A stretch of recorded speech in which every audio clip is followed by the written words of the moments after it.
everyone, beware of rental scams that's hurting local families.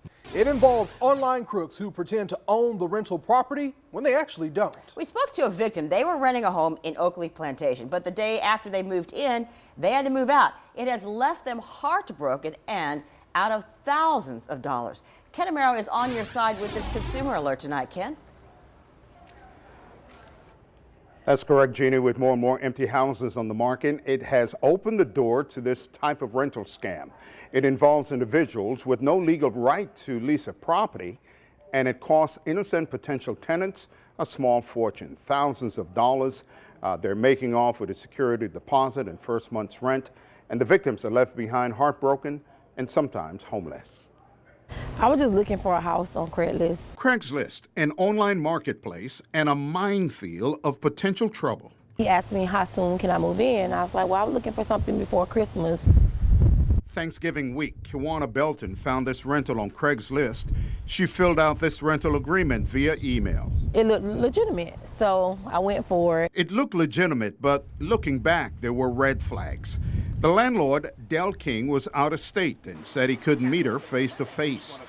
He instructed her that if she wanted to rent the house, she needed to wire the rent, $850, from a Walmart store to him at a Pittsburgh address. It was not only attractive on the Craigslist ad, it was attractive in person.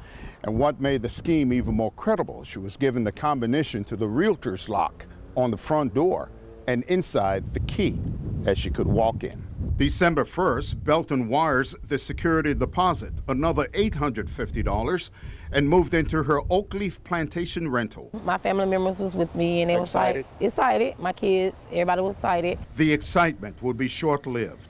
A few days later, they came home to a notice on the front door, and the locks were changed. My stuff is already in the house. Everything put up, the beds, put grocery up. Belton was told the person she paid $1,700 to, who claimed to be the landlord, does not have rights to the property. I was hurt and devastated. She's filing a complaint with the Clay County Sheriff's Office. I cried and cried and cried. My kids was devastated. They cried. Everybody was crying. King, the supposed-to-be landlord, apologized and promised a refund, but it was yet another empty promise. Hopefully we can catch him. No, I did check the court records, and again, Del King is not associated with this property. Now, the FBI has a few do's and don'ts on these type of rental scams. First, be suspicious if the advertised rental rate is lower than that of similar properties.